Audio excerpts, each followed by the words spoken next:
اللہ فرماتا ہے کہ یہ جو روزہ ہے نا یہ خاص میرے لیے ہے اور میں ہی اس کا بدلہ دوں گا۔ تو اللہ فرما رہا ہے جو انسان بھی رمضان کے مہینے کو پالے اسے چاہیے کہ وہ اس کے پورے روزے رکھے، اور اگر کوئی شخص بیمار ہو یا مسافر ہو تو دوسرے دنوں میں ان کی تعداد پوری کر لو۔ دیکھو نا یار، یہاں پر اللہ تعالیٰ انڈرسٹینڈ کر رہا ہے کہ نہیں کر رہا بندے کو، یعنی اللہ رب العزت ایک طرف کہہ رہا ہے کہ بھوکے رہو، پیاسے رہو، اور دوسری طرف ان لوگوں کا احساس کر رہا ہے جو بیمار ہے، جو مسافر ہے۔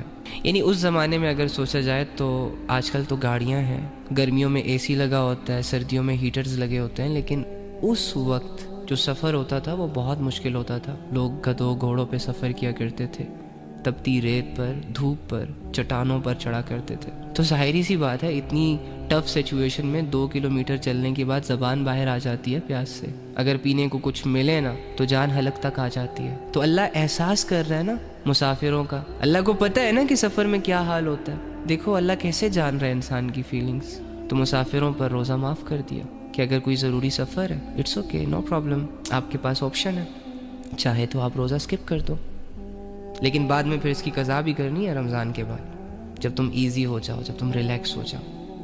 اور بیماروں کو بھی دیکھو اللہ تعالیٰ کیسے انڈرسٹینڈ کر رہا ہے کہ بیماری میں انسان بہت کمزور ہو جاتا ہے۔ جنہوں نے بیماریاں گزاری ہیں انہیں پتہ ہوگا، میڈیسن لینی پڑتی ہے، صحت کو مینٹین رکھنے کے لیے ڈائٹ لینی پڑتی ہے۔ تو اللہ تعالیٰ کر رہے ہیں نا انڈرسٹینڈ بندے کو، بندے کی سچویشنز کے مطابق۔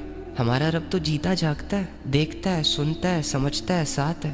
ہمارا رب زمینی من گھڑت خداؤں کی طرح تھوڑی نا کہ جن کے سامنے رویا جائے، جن کے سامنے لمبی لمبی باتیں رکھی جائیں اور وہ ٹس سے مس نہ ہو۔ ہمارا رب تو الحمدللہ تو بیماروں پر روزہ معاف کر دیا۔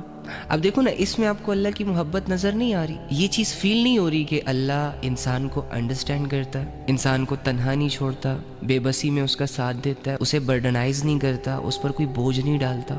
ایک سچے دوست کے علاوہ یہ اپرچونٹیز کون دے سکتا ہے تمہیں؟ ایک سچے محسن کے علاوہ اتنا ریلیف کون دے سکتا ہے تمہیں؟